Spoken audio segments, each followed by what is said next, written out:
우리와 우리의 부모 세대와 그 이전의 선조들이 지키고 애쓰고 희생하고 헌신한 것이 많습니다. 얼마나 감사한지 우리는 기억하고 보답해야 할 것입니다. 우리는 지금 역사적으로 유래를 찾기 어려울 정도로 부국합니다. 경제적으로 부유하고 문화적으로도 그 탁월함이 나타나고 있습니다. 그런데 만족보다 불만족스럽고 평안치 않은 시간을 보내는 것도 사실입니다. 나라가 어렵고 혼란스럽습니다.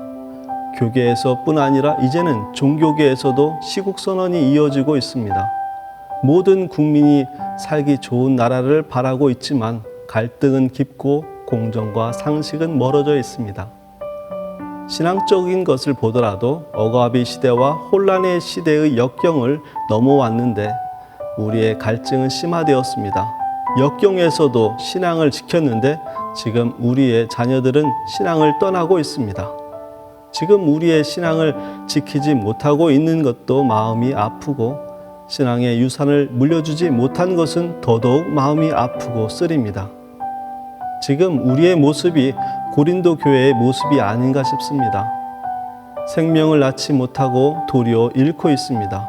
하나님의 나라는 말에 있지 않고 오직 능력이 있다고 말씀하였는데 지금 우리에게 능력이 없는 것이지요.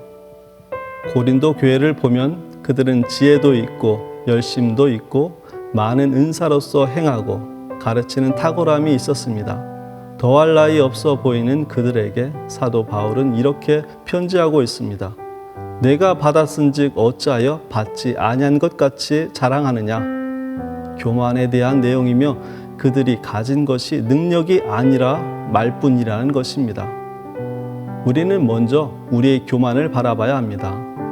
하나님께서 주신 것임에도 불구하고 나의 노력과 열심으로 이 모든 것들을 이룬 것이냐 여긴 것은 아닐까요?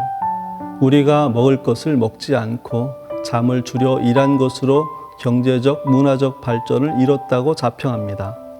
예배와 기도와 봉사, 그리고 말씀을 공부하는 것으로 우리가 신령한 자가 되었다고 여겼습니다. 그들의 교만을 이야기한 후 사도 바울은 나를 본받으라고 말합니다. 고린도전서 4장 15절에서 16절 말씀입니다. 그리스도 안에서 1만 스승이 있으되 아비는 많지 아니하니 그리스도 예수 안에서 내가 복음으로써 내가 너희를 낳았음이라.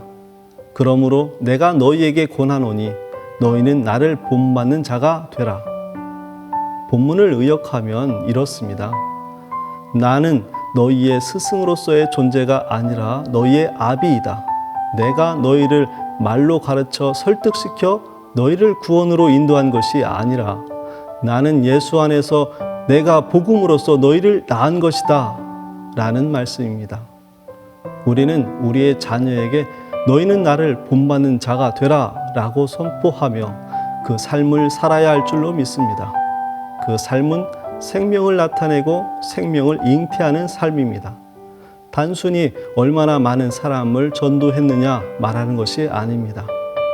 나의 삶을 보고 그리스도와 그 십자가의 사랑과 하나님의 은혜가 나타나느냐라는 물음입니다. 사마리아에 있는 수가성 여인에게 찾아가신 예수님을 기억하십시오. 요한복음 4장 말씀입니다.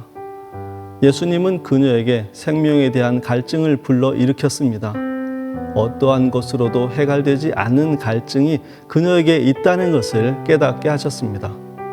예수님은 그녀에게 문제에 대한 인식뿐 아니라 해결을 주십니다. 그것은 영원히 목마르지 않은 생수였습니다. 우리가 예수님처럼 그것을 행해야 할 줄로 믿습니다. 생명을 잉태하는 삶 말이죠. 생명을 잉태하는 것은 찾아가는 것입니다. 고단하고 목마르고 험한 길을 마다하지 않는 것입니다. 우리가 그 길을 가야 할 줄로 믿습니다. 그 길에서 그들을 만나 복음을 전합시다. 말이 아닌 능력으로 말입니다. 하나님의 나라는 말에 있지 아니하고 오직 능력에 있음이라. 그 능력은 영원히 목마르지 않는 생수를 주는 것입니다. 그 사랑과 은혜를 전하는 것으로 능력이 되는 삶을 사시기를 바랍니다.